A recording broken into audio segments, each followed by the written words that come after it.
ಎಲ್ಲ ನನ್ನ ಯೂಟ್ಯೂಬ್ ವೀಕ್ಷಕರಿಗೆ ನಮಸ್ಕಾರ.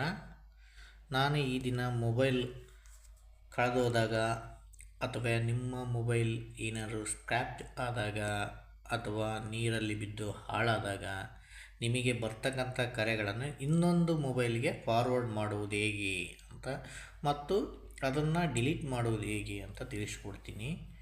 ಇದು ನಿಮಗೆ ಉಪಯುಕ್ತ ಆದರೆ ಒಂದು ಲೈಕ್ ಕೊಡಿ, ಒಂದು ನಮ್ಮ ಚಾನಲ್ಗೆ ಸಬ್ಸ್ಕ್ರೈಬ್ ಮಾಡಿ. ಕಾಲ್ ಫಾರ್ವರ್ಡಿಂಗ್ ಮಾಡೋದು ಹೇಗಪ್ಪ ಅಂತಂದರೆ, ನಿಮ್ಮ ಮೊಬೈಲಲ್ಲಿ ಸ್ಟಾರ್ ಮತ್ತು ಸ್ಟಾರ್ 21 ಸ್ಟಾರ್ ನೀವು ಯಾವ ಮೊಬೈಲ್ ನಂಬರ್ಗೆ ಕಾಲ್ಗಳು ಬರಬೇಕೋ ಆ 10 ಅಂಕೆಗಳನ್ನು ಇಲ್ಲಿ ನಮೂದು ಮಾಡಬೇಕು. ನಂತರ ಸ್ಟಾರ್ ಹಾಕಿ ಡಯಲ್ ಮಾಡಿ. ಆವಾಗ ನೀವು ಯಾವ ಮೊಬೈಲಲ್ಲಿ ಡಯಲ್ ಮಾಡ್ತೀರೋ ಆ ಮೊಬೈಲ್ಗೆ ನಿಮ್ಮ ನಂಬರ್ಗೆ ಕಾಲ್ಗಳು ಬರ್ತವೆ.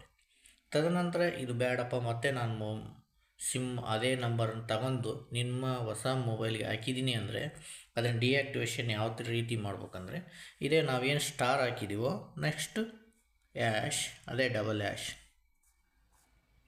ನಂತರ 21 ಮತ್ತು ಆ್ಯಶ್ ಮಾಡಿ ಡಯಲ್ ಮಾಡಿ ಅದು ಡಿಆಕ್ಟಿವೇಷನ್ ಆಗುತ್ತೆ. ಇದರಿಂದ ನಿಮಗೆ ಯಾವುದೇ ರೀತಿ ಅರ್ಜೆಂಟ್ ಕರೆಗಳು ನಿಮ್ಮ ಸ್ನೇಹಿತರ ಮೊಬೈಲ್ಗಾರು ಅಥವಾ ನಿಮ್ಮ ಮನೆಯವರ ಮೊಬೈಲ್ಗಳಿಗಾದರೂ ನಿಮಗೆ ಕಾಲ್ ಬರ್ತವೆ. ಈ ರೀತಿಯಾಗಿ ನಿಮ್ಮ ತೊಂದರೆಗಳನ್ನು ತಪ್ಪಿಸ್ಕೋಬೋದು. ಇದೇನಾದರೂ ನಿಮಗೆ ಲೈಕ್ ಆಗಿದ್ದರೆ ಒಂದು ಸ್ಟಾರ್ ಹಾಕಿ ಅಥವಾ ಕಮೆಂಟ್ ಬಾಕ್ಸಲ್ಲಿ ನಿಮ್ಮ ಅನಿಸಿಕೆಗಳನ್ನು ನಮಗೆ ತಿಳಿಸಿ. Thank you.